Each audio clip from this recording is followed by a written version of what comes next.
Hello, you wonderful people, and welcome back to the Blacktown Premier League podcast, episode 7 we are at already. My name is Mark, thanks for tuning in, and let's see what's happening in this week's episode. Yes, I promised you a special guest last week, and if you have half a brain and a pair of eyes, you would know exactly who that person is on the right of that screen in the first clip. I'm that serious, the pedigree is that high. He is coaching in Blacktown Premier League. If you have been enjoying the content that's been coming out this year, you helped us get to 10 likes last time. Can we smash through to 15 this time so that I know that you appreciate what I and the BDSFA are doing? So go on, as I cue the intro music, hit minimize, press like, full size your screen, and I'll see you back in a second. Cue the intro music.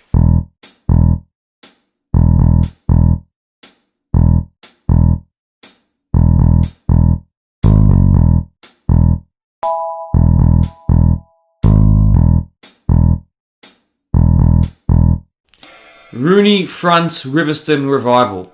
That's the headline of this podcast.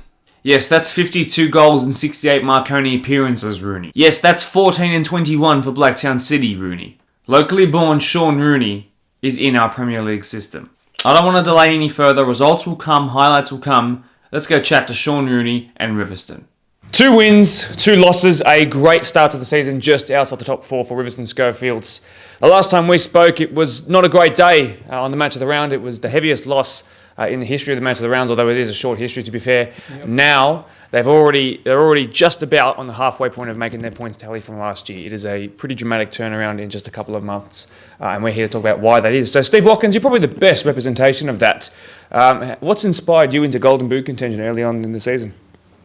I think having a lot of opportunity this year. We've got a very good team, a lot of good players. The team's responding very well to Sean's coaching methods. We're making chances, we're fighting for each other, and it's a lot easier to find the net when chances are coming. Very well said. So a poker and a hat-trick in your last 2 games. Pretty impressive indeed, if I do say so myself. Shane, the match of the round is an occasion where Riverstone deliver the most incredible performances, either on the upper echelon or the lower. We've had 2 separate 3-0 down to 4th-way comeback wins for you guys. One was at this place where we will be this weekend, and we've also had that pretty damning day as well. So you guys tend to bring the entertainment and the fun.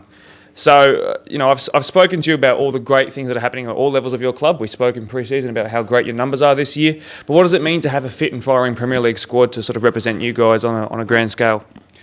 Well, absolutely fantastic the way that the boys have come together. It certainly takes a load off my mind. I can look at focusing on the whole club and not just the Premier League.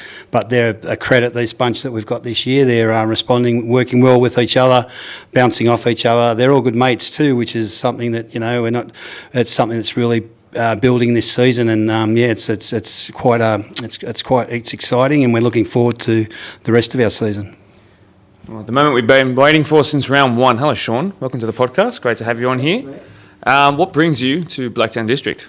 So I'm a local boy. I've lived in River for about 7 years now. I've known Shane, 20 years? 20 years. 20 years, and we stay in contact. So I thought, and good friend Aaron Thomas, so I thought, come out and help the boys. So when Shane asked if I come, actually I said to Shane, I'm more than happy to come down and assist with the boys when I can. And I'm loving every second of it since I've been down here. Brilliant. When I wrote up these questions, I wasn't expecting to arrive here and see you out in the middle, but it's good to see you doing that. And it looks like they responded to you pretty well. So the Premier League space is commonly occupied by people who know the NPL world quite well. So your rapport is quite good. Would you say that your goal scoring antics have rubbed off on the team pretty quickly? I think they're better goal scorers than me, to be fair. It's good to see the boys. They are fighting well, and they're creating a lot of chances, and they look really, really good. So, brilliant. Well said. Steve, on behalf of the boys, what's it like to be coached by an NPL legend, if I do say so myself? Look, it just brings that extra layer of experience. It's always nice to be coached by someone who's been there and done it and really knows what they're talking about. So for a group of boys that are all good players to have that extra layer, it's only going to bode really well for us for the rest of the season. So I'd get in trouble from all the clubs if I didn't ask. Look, I'd pay your rego, but are you beginning to see your boots get laced up one more time? Definitely not. No, I can't. The old knees won't put up with it. I'm enjoying coaching. No, well said, and it looks like he's committed to that. And it took everyone by surprise in round 1, but there it is. The moment has been settled. So all of you guys who have been asking me to ask that, there's your answer. Shane, just to wrap us up, you've got Prospect this weekend. They're a team who are, unfortunately, for them, rooted to the bottom of the table. I'm not even going to ask you about the expectations of the game because everybody wants to win, of course, especially at home. Can we expect more high-scoring, free-flowing football for the rest of the season? Is there another level for you guys to go to? Or would you even be brave enough to say you're overperforming? What is it right now, and what are the expectations for the rest of the year? Well, the way we see it as a group is we definitely need to put two halves together. That's something that we haven't done. We're really looking forward to the weekend's game against Prospect. We always have a good game against Prospect. Last year's game here was a classic. Down at their ground was a classic, and I know it's always going to be tight. The way I look at where we're actually at is the challenge for us now is, yes, we're playing good football, but we're in a fantastic competition where there's a lot of good teams in it. And you've got to keep your standard every week, and that's what I'm saying to the guys. You've got to keep your standard. You've got to keep up there. Sean's complimenting that with his complimenting it as well, and we're really pushing that about two consistent halves. We have. Our second half performances haven't been all that great, and that's every team needs to challenge themselves, and that's what we're really challenging for. Where we want to end up this season, who knows where we'll end up? But I know that we're aiming to have a good successful year and get out of where we've been over the last 3 years and set a standard for our club and move forward in this competition. Pretty assertively said, and good to hear for those Riverstone fans, of which there are many Gunners fans around this local area. Guys, thanks very much for joining us late after training. Let's all head home and on to the next segment of the podcast. Welcome back. Thanks so much to Riverstone for being willing to host me so late at night, and for the players and coaching staff for sticking around. It's good to see Riverstone back with a spring in their step. Is this the start of something new? Well, let's go through some results, and I'll play a highlights clip over the top as well. In the Women's Premier League, Norwest and Parkley had their match of the round postponed. Why? I don't know. Also, it's a good time to mention that Parkley are actually gearing up for a big wedding this weekend, which all the team are invited to, so they're unable to feature on the podcast this week, unfortunately. How sad. Winston Hills were down 5-1 by Kellyville. Quakers Tigers got done 4-0 by Castle Hill United, while Marion took it to Holroyd 3-2. They went down. And in the match of the round, Quakers Hill Junior Soccer Club got up 2-0 in a great performance over Rouse Hill Rams. In the Men's Premier League 1, Rope still waiting for that first league victory, down 2-1 to Dooney, who have gone top of the league. Crazy 9-goaler, 6 the way of Riverstone, 3 the way of Tigers, but you already knew that. 8-goal thriller at Labour, tied 4-4 between Workers and Quakers Hill Juniors. 8 goals, but not quite a thriller. Ponds 8, Prospect 0. And the best game potentially of them all, 1-0 Eastern Creek it was over Marion. Oakville 3, Town Rangers 1, Rooty Hill 1, Glenwood 4. Huge result this one. Parkley 2-0 away to St Pat's. And as the match on our highlights do begin to wrap up with that final goal just then, of course the final score was 6-1 in favour of Polonia over Newbury. Hello and welcome back. So how did Prospect get done 8-0 by Ponds? Why are they at the foot of the ladder, and why are they favourites to go down? Let's go ask them. Tanny Bouzis, welcome back to the podcast. On behalf of Prospect, it's a pleasure of mine to be doing business with you once again. Obviously, Lee was meant to be here, but he's no longer playing, and he's also busier now, of course, so it is just you representing Prospect here tonight. Even though you're meant to just be a reserve grader, I'm sure that your time in the first grade space is going to come up as the season goes on, because it's been a tough start to the season. So, look, run me through, everybody knows what's happening in terms of the results. So let's just go straight to the point as to why that is. So what was the club's vision heading into this year, and what's your reflection a couple of rounds in on how it's going so far? Yeah. Hey, Mark. Thanks for having me back, obviously. And look, there's no joke about it. We've had a real tough start to the year in first grade. We're 0-4 at this point. And yeah, there's not really any excuses. Honestly, at this point, we just haven't performed. We've lost a lot of boys to injury, and I know a lot of people say that as the season goes on, but we have been incredibly unlucky. Not only that, but we've got injuries to guys that are, pretty crucial to our first grade. So now, as I just said, we've lost George Marku now. He copped an injury on the weekend, and Nick Sarkos on the weekend had to go get stitches because he's copped an injury. So yeah, the results haven't been too pretty for us. But, in perspective, on Saturday, obviously we went down 8-0 in first grade, but we're only 2-0 down at halftime before the troops started to run lean due to the injuries and due to what we had. So, yes, although it is not ideal to be 0-4, as we know, um, we have actually shown a couple of good performances. Round 1 against Quakers, super competitive. Round 3 against Quakers, we went down 5-3, but that was 3-all with, I think, maybe 5 minutes to go.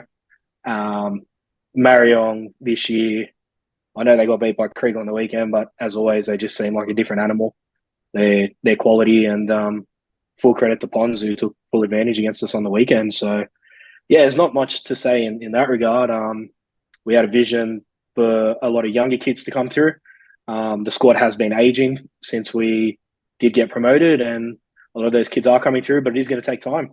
Like anything, experience is going to trump most things, right? So it's going to take a little bit of time for these kids to get into the groove of what the pace is of first grade, because a lot of them have even skipped the reserve grade part of it. So, yeah, that's where we're at the moment. But we've had good support from the club in pre-season, and hopefully next couple of weeks the results can be a little bit more positive. Yeah, look, we've seen just recently a match of the round, and people who are viewing this podcast would know that the Newbury team that we just had in the PL2 MOTR are basically a bunch of 21s from Ponds and from Newbury last year who have just dove right into the deep end.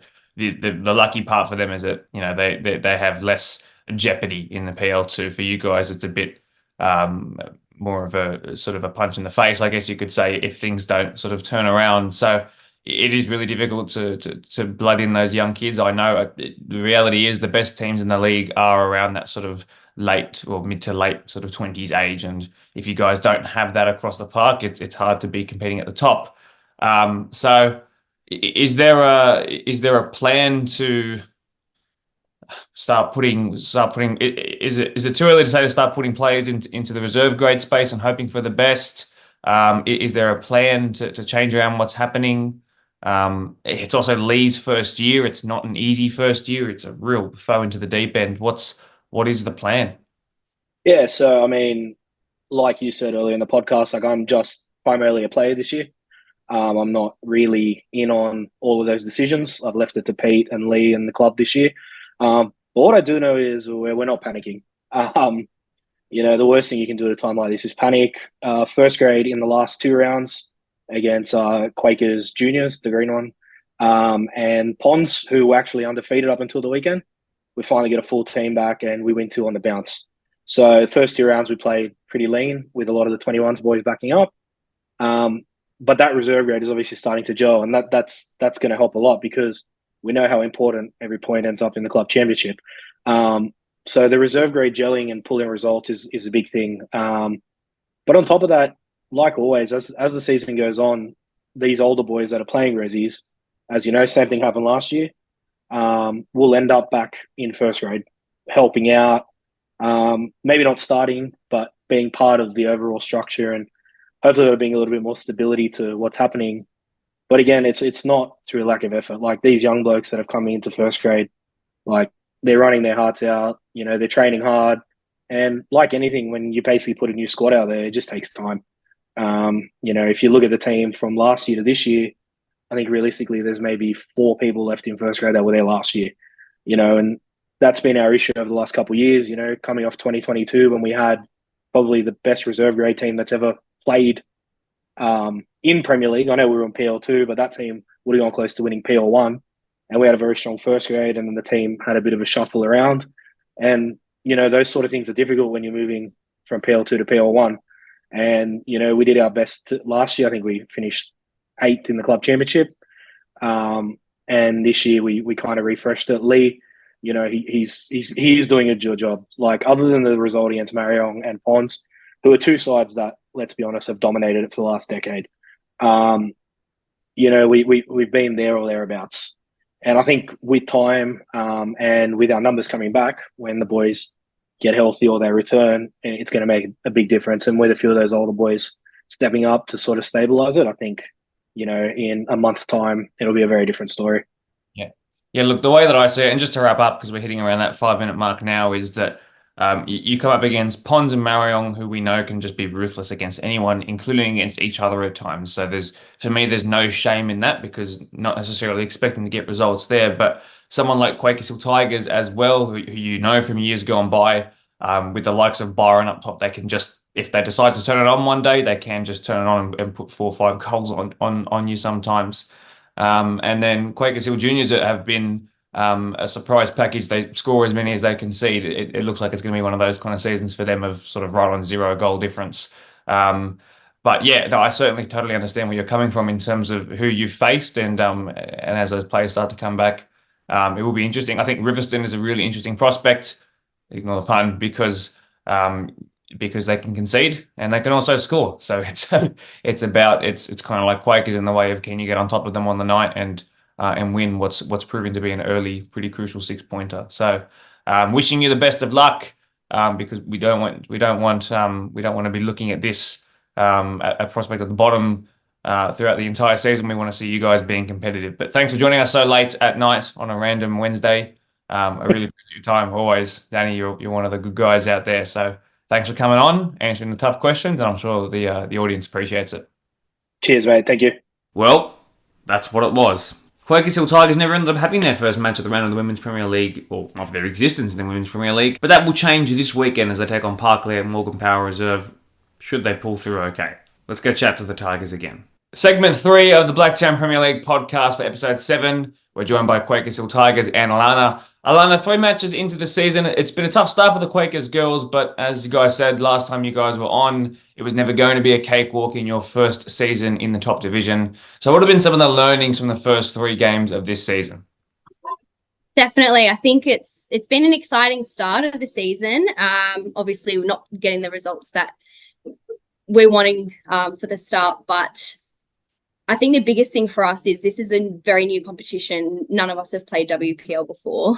We're a very young squad as well. So I think just growing into the game and taking it game by game, we're definitely experimenting with some changes in shape as well. So, yeah. Very good. I've heard as well that Coach Taryn Rockall has become a player coach. So what's it like having a former international level footballer, to play alongside? What's that like? I think that is very, very exciting. A lot of us girls were stoked the first time she came onto the pitch. I think we all got to keep our heads though, and I know that Taryn just wants us to stay focused on the game and how we perform and not get too excited about that. But we have so much to learn from her. So I think we're all just being sponges on and off the pitch and learning from her, and so good to have her direct shape-wise, and just, very, very cool to have that experience on the pitch as well. No, brilliant. Really well said. You come up against Parklea this weekend. They are strong, but you guys have already proven that you're difficult to play against. You guys don't keel over and sink. You have scored goals. What does it sort of say about your team in the fact that you already have the heart to stay in games, as well as the fact that it's a Blacktown derby in a match of the round? So are you keen? And what does it say about your team that you're hard to play against? Yeah, for sure. We're all very keen. I think being a young new team in the WPL, we definitely have something to prove. I think everyone loves an underdog, and it's very early in the piece. So I think as we go on, we have more and more to prove. But yeah, I guess we'll go out there with Parklea and hopefully give them a run for their money. Brilliant. Well, let's hope it's not the last Blacktown match of the round in the Women's Premier League for 2024. Maybe we'll see another one in the finals. But Alana, thanks so much for coming on the podcast. I don't want to keep you training, but appreciate your time.